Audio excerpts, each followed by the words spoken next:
Alrighty guys, '06, '07 Dodge Charger, y'all know, typical 3.5 guys. Y'all see this? This just spins around. It would not tighten up. So you know what they want?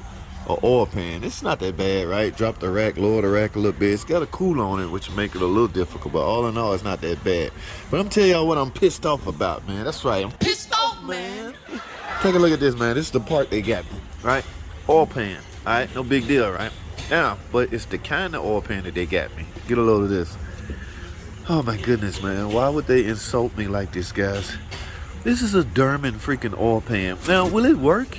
You know, Derman, I don't know about their oil pans. They be tripping sometimes. So I don't know if this Derman oil pan would work, but look. Oh my goodness. Now, what kind of gasket? Oh, this thing dripped overnight. Felpro gasket and a Derman oil pan. All right, Derman, you got one time. Don't fail me. Oh, you know what? Your days are numbered. Alrighty, guys, I'm still on this oil pan trying to get it out. And it's 3.5 V6 Dodge Charger. Now, guys, don't do what I did, okay? Y'all know me. I'm a realist, right? I like to tell y'all everything. Now, I can't get this oil pan out simply because I need to lift up on this engine. You can't lift up on the engine and the oil pan simply because you're getting ready to replace the damn oil pan. Now, here's what you need to do. Find a way. Whatever you do, don't jack up on the pan, guys. No, this is not plastic. However, still don't jack up on the pan, guys. Find a way to jack up on something that's extremely hard, such as this transmission. So jack you some blocks up, like right there. Let me bring it down so y'all can see that. All right, don't make the same mistake I made. I pried up on a plastic pan, misjudged the strength of the pan and caused it to leak. We're not gonna do that. Again, it's not plastic, but don't jack up on that. So I'm gonna lift up on this. I already got the motor mounts, bolts loose, so when I jack this up, the engine and the transmission will go up a little. That just should clear me enough room to pull this oil pan out. All right, y'all stay tuned, man. I'm pissed off, man. Listen, guys, here's why. Y'all see this oil pan? It's new. Remember I told y'all in that last short video I had to replace the oil pan because of the drain plug was leaking? Well, look at here, guys. The ears will not bolt up, okay? I'm thinking it's because it's a different transmission. This is a NAG 1 transmission. The one I need likely is for a 42RE. This pan is likely for a 42RE. Look, with that down, the bolt won't even go in. Now, when I did that video, I told y'all, Dermot, you got one chance to fail me, all right? You got one time to fail me or your days was numbered. Well, guess what? Your freaking days are numbered. I'm never, ever in my life using a freaking Derman part. Here's why. Because it's wrong. Now, is that really Derman fault?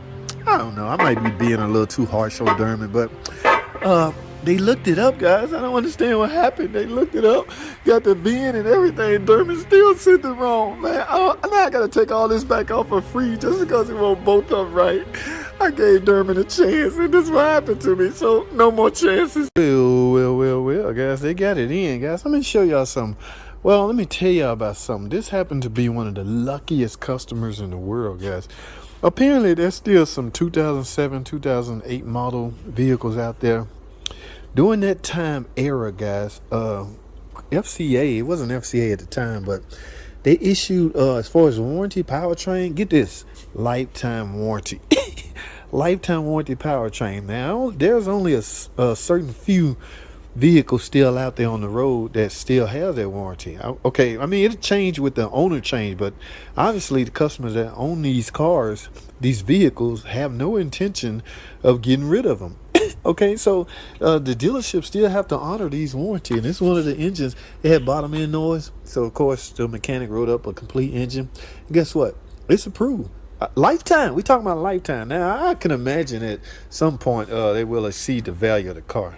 Alrighty, guys, here we go. They set my parts down here. Look what I got, guys. 9-speed fluid, guys. It's a 9-speed transmission, 8-speed transmission on that Ram that I drove in the other day.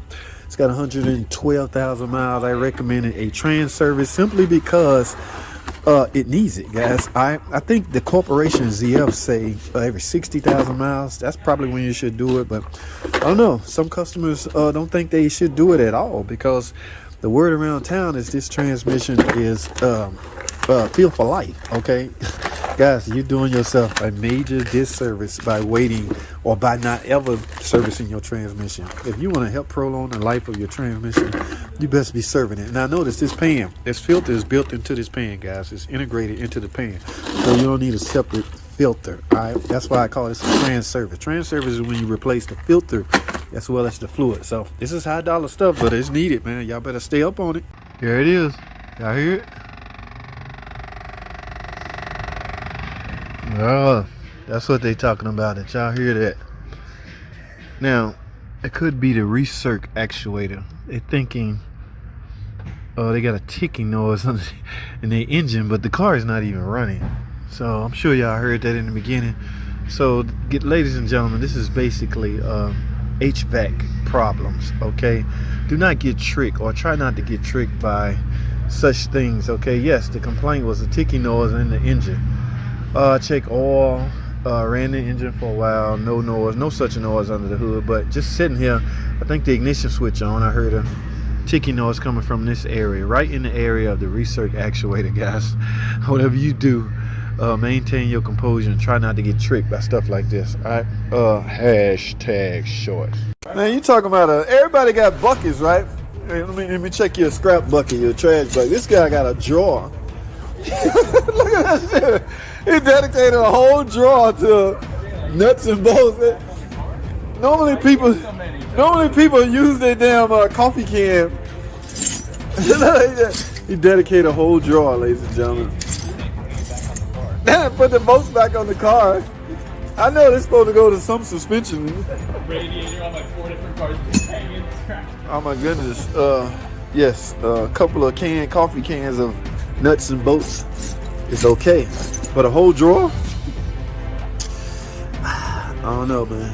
We need to check the previous. I got buckets. I don't have a drawers full of.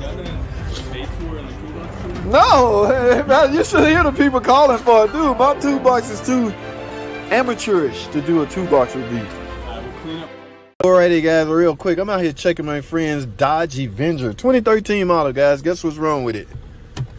Yes, the horn don't work. Guys, keep in mind, the horn is a safety feature. It is there to protect you. Okay, so if it's not working, you need to get it fixed. Now, as far as why it's not working, guys, you need to do some diagnosing if you're the mechanic. But keep in mind, guys, there's no typical ISO horn relay on this car. This car is equipped with a TIPM, totally integrated power module, all right? And that horn relay is attached to the motherboard of the TIPM, all right? So if you got horn relay problems, you will need a complete TIPM. Now, but I want to show you something before you do that, guys, and you will need a real good scan to do this.